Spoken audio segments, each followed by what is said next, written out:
안녕하세요, 조북입니다. 오늘은 많은 주주분들이 가장 궁금해하시는 원론적인 이야기인 메지온이 신약 승인이 될지에 대한 간단한 거를 준비해봤습니다. 메리니들을 위한 영상이니까 메지온을 정말 잘 아신다 하시는 분들은 굳이 안 보셔도 될 듯한 그런 느낌입니다. 목차는 이렇게 3개로 구성했는데, 먼저 첫 번째는 3상 임상 결과의 의미, 그 다음 두 번째 FDA는 뭘 보고 승인을 해주는지, 세 번째는 마지막 결론, 이렇게 구성을 해봤습니다. 먼저 첫 번째 3상 결과의 의미인데요. 메지온 아마 그 11월달 3상 임상 결과 막 발표를 보면은 뉴스에서 절반의 성공이라는 이야기들이나 기사 제목을 많이 봤을 거예요. 이게 뭔지에 대해서 간단히 설명을 드리도록 하겠습니다. 먼저 3상 임상 결과 의미입니다. 메지온 같은 경우에 3상 임상 시에 1차 지표 유의미성 달성을 실패했습니다. P밸류 값이 0.05 이하일 때 통계적 유의미성을 갖는다 라고 볼 수 있는데요. 메지온 같은 경우에는 최대 산소 섭취량을 1차 지표로 설정을 했고, P 값이 0.07로 진짜 아깝게 안 됐어요. 미국 NIH에서도 P 값이 슬라이틀리하게 떨어졌다 라고 할 정도로 1차 지표가 사실 막 엄청나게 말도 안 되게 유의미성 안 가진 것도 아니고, 거의 이제 통계적 유의미성을 아깝게 떨어진 수준이지만 결국엔 아무튼 이 1차 지표 달성에 실패를 했죠. 그래서 이제 그 많은 사람들이, 또 메지온을 안 좋게 보는 사람들이 이거 실패한 약 아니냐 라고 하시는 분들이 많은데, 그 뒤에 이제 설명을 해줍니다. 폰탄 환자들 같은 경우에 CBP라는 중심 정맥압이 높아져 있어가지고 운동을 하더라도 더 높아지기가 어려워요. 그러니까 간단히 얘기해서 지금 저희같이 좀 예를 들어 건강한 사람들은 이미 아직 중심 정맥압이 높아져 있는 상태가 아니지만, 폰탄 환자들은 막 예를 들어 막 달리기 10km 마라톤 한다 치면 한 5km 막 달렸을 그런 수준의 힘든 수준이 일상적인 상태라는 것이죠. 결국에는 이렇게 CVP가 높아져 있는 상태에서는 그 최대 산소 섭취량을 측정을 하는 게 어렵다는 것을 이번 연구를 통해서 발견을 하게 되었습니다. 결국에는 이번 연구를 통해서 최대 산소 섭취량 자체가 1차 지표로 설정하는데 부적합하다는 것을 깨닫게 된 것이죠. 그래서 그 얘기하는 게 뭐냐, 2차 지표인 이 유산소에서 무산소로 바뀌는 시점에 산소 소비 정도를 측정하는 VO2 at VAT, 그러니까 중간 강도 운동의 산소 소비량을 확인하는 게 더 적절하다는 거를 발견을 한 거예요. 그래가지고 골드버그 박사, 속칭 황금벌레 박사라고도 하죠. 아무튼 이 골드버그 박사님도 2차 지표인 VO2의 VAT, 요게 중요하다고 확인을 해줬습니다. 그래서 결국엔 뭐냐, 이 FDA한테 지금 이번에 임상이 끝나고 결과들이 나왔는데, 지금 이 1차 지표가 지금 메지온 측에서 설정을 잘못했으니까 이 2차 지표로 해서 약 승인을 받아도 되냐고 이 타입 C라는 미팅을 통해서 신청을 해가지고 요청을 했어요. 그래서 FDA 형님들한테 인정? 이렇게 물어본 거죠. 그럼 여기서 이 C타입 미팅이 뭐냐,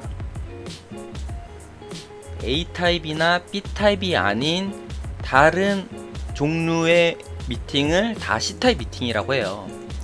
그래서 되게 어떻게 보면은 좀 포괄적인 개념이라고 볼 수 있겠죠. 그 중에서 대표적인 게 이제 1차 지표 설정이 아닌 대리 지표.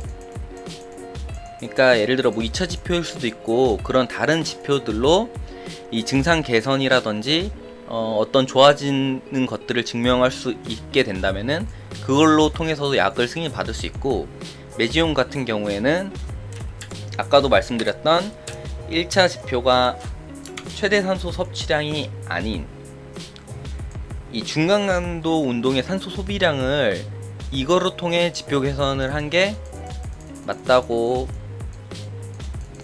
얘기를 했고, FDA한테 요청을 한 거죠. 요걸로 이제 약 승인을 받아도 되냐.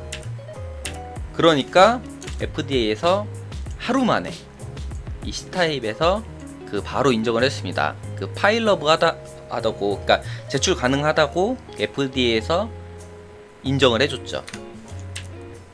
그래서 뭘 예를 들면 저는 좋을까 생각을 하다가 저는 일단 스타크래프트를 떠올렸어요. 저는 예전부터 스타크래프트를 되게 좋아해가지고 이 스타크래프트에 대한 좀 역사를 그래도 나름 알고 있는데, 스타크래프트가 초창기에는 1차 지표가 사실 이 마이크로 컨트롤이었어요. 임요한 선수를 필두로 컨트롤을 잘하면은 이 비슷한 병력의 이제 비슷한 예를 들어 비슷한 자원을 가진 병력끼리는 웬만하면 이제 둘이 서로 남는 게 없이 어떻게 보면 똔똔으로 전투가 끝나는데, 이 컨트롤을 잘하게 된다면은 충분히 극복을 할 수가 있거든요. 그래서 그 다른 이제 스타크래프트에 되게 많은 어떻게 보면 뭐 물량, 뭐 전략, 빌드, 뭐 다양한 그런 지표들이 있지만 초창기에는 이 컨트롤이 제일 중요한 요소였습니다. 이때도 정말 많은 프로게이머들과 코치, 감독들이 머리를 맞대고 가장 최고의 경기 그리고 우승을 할 수 있게 노력을 했을 때 제일 중요하게 생각했던 게 이 컨트롤인데, 이게 점차 연구가 되고 진화가 되면서 이 마이크로한 컨트롤보다는 매크로한 운영이 중요하다는 것을 깨닫게 됐어요. 뭐 빌드 최적화라든지 요런 것들이 그 매크로한 운영의 가장 좀 기본적인 뼈대가 되는 그런 내용인데, 이 스타크래프트도 처음에 나왔을 때 1차 지표를 잘못 생각을 했지만 추후에 연구를 통해 그 1차 지표가 바뀐 케이스라고 볼 수가 있겠습니다. 메지온도 비슷한 개념으로 생각하시면 좋을 것 같습니다. 두 번째로는 축구인데요. 축구도 진짜 많은 사람들이 정말 사람들도 열광하고 또 많은 사람들도 연구를 하는 그런 스포츠일 텐데, 19세기 말에는 이게 1870년대 국제경기 최초의 국제경기라고 해요. 이때 당시에는 공격이 가장 중요한 1차 지표였다고 합니다. 그래서 이게 실제 포메이션인데, 이게 영국 같은 경우에 118 전술을 썼고, 스코틀랜드는 226 전술을 썼다는데, 실제로 제일 최초 월드컵 우승했을 때 포메이션이 235였나? 뭐 이렇다고 하더라고요. 그러니까 공격수가 5명이 그런 형태예요. 지금으로 따지면 정말 말도 안 되는 그런 전술 형태일 텐데, 이때 당시에는 사람들이 축구에 대해서 가장 중요하게 생각했던 1차 지표가 공격이었다는 것이죠. 지금 현대로 이제 축구가 연구되고 하면서 현대 축구의 가장 중요한 3가지 핵심은 빌드업, 압박, 공수전환인데요. 이 3개를 아우를 수 있는 가장 중요한 키워드는 결국엔 스피드입니다. 빌드업을 얼마나 스피드 있게 하는지, 압박을 얼마나 빨리 하는지, 공수전환을 얼마나 빨리 하는지, 결국에는 이 스피드를 기반으로 빌드업, 압박, 공수전환이 현대축구의 가장 중요한 1차 지표가 되었죠. 결국에는 의학 같은 학문이든 스포츠든 게임이든 1차 지표라는 거는 발전을 통해서 바뀔 수가 있다는 거고, 특히 이런 의학 같은 임상 같은 경우에는 당연히 거기다가 희귀병인 경우에는 더더욱 1차 지표가 설정을 예를 들어 뭐 잘못하더라도 나중에 바꿀 수 있고 그렇게 될 수가 있는 것이죠. 그래서 실제로도 1차 지표가 아닌 2차 지표, 대리 지표로도 승인이 되는 경우가 많고 점점 많아지고 있습니다. 그래서 이제 저희가 또 좋게 생각해 볼 부분은 VO2의 VAT 이 지표에 대해서 2008년에 다시 이 VO2의 VAT가 더 적절한 지표라는 논문을 이 골드버그 박사가 지금 논문을 집필을 하고 있고, 실제로 초록은 2018년에 제출이 됐고, 이게 지금 매지온 홈페이지 공지사항에 있는 걸 그대로 복사해 온 거거든요. 이게 아마 한 4월인가에 올라왔을 텐데 올해 상반기에 최종본이 재개될 예정이라고 적혀 있지만 지금 일단 상반기는 지났죠. 아직 그 특별한 소식이 전해져 오고 있진 않지만 올해 상반기에 게재될 예정이라고 했으니까 곧 있으면 되지 않을까 하는 그런 생각입니다. 결국에는 이 연구를 통해서 최대 산소 섭취량이 아닌 이 중간 단계로 힘들 때 산소 섭취량이 중요하다는 논문이 이제 곧 게재될 예정입니다. 다음으로는 이 실데나필, 어떻게 보면 매지온의 경쟁자라 하기도 정말 애매한데 아무튼 유데나필이 아닌 다른 이 PDE5 이 약에 대한, 그러니까 얘네들도 결국에는 폰탄 그 환자들을 치료할 수 있는 그런 약으로 지금 연구를 하고 있는데요. 지금 얘네들이 올해 3월에 2020년 올해 3월에 그 연구에 대한 목표를 내놨는데 1차 결과를 VE, VOC2 이거는 아까 그 매지온이 2차 지표를 이제 이게 진짜 중요하다 했던 게 중간 운동 단계 유산소에서 무산소로 넘어갈 때 산소 섭취량 산소 섭취량 VAT 이걸로 했잖아요. 얘네들은 이 VCO2는 이산화탄소예요. 근데 사실 그렇게 큰 차이는 없더라고요. 그러니까 산소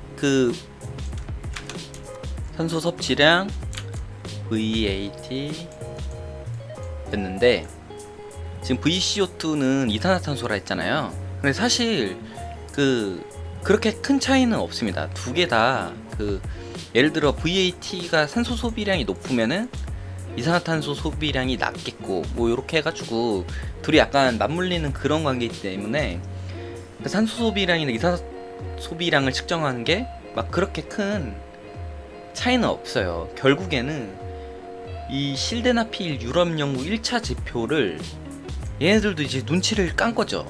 최대 산소 섭취량이 진짜 중요한 게 아니다. 얘네들이 이 CVP가 높으니까 이 중간 운동 단계에 산소 섭취량이든 이산화탄소 배출량이든 이거를 조사해야 된다는 걸 얘네들도 이제 유데나필 연구를 보면서 어떻게 보면 눈치를 깐 거죠. 그래서 얘네들 이걸 읽어보면은, 이쪽 내용을 읽어보면은 1차 결과는 VE, VCO2 기울기의 변동을 1차 지표로 설정을 하겠다. 그 다음에 이쪽 보면은 우리는 50명 환자의 VE, VCO2 슬로프 변경을 이제 주된 목표로 설정을 하겠다라는 걸 볼 수가 있죠. 결국 이 연구는 발전을 하면서 1차 지표에 대한 개념이 바뀌고 있다는 거를 이 매지온 뿐만 아니라 다른 연구에서도 어떻게 보면 인정을 하는 흐름이라고 볼 수 있어서 이것도 어떻게 보면 지금 매지온한테는 되게 좋은 이야기가 아닐까 한번 생각을 해봅니다. 그래서 이제 FDA가 뭘 보고 승인을 해주느냐에 대한 그런 이야기인데, 보니까 이게 지금 한 10분이 넘은 것 같더라고요. 그래가지고 너무 길면 지루해지진 않을까 싶어가지고 2탄으로 찾아뵙도록 하겠습니다. 감사합니다.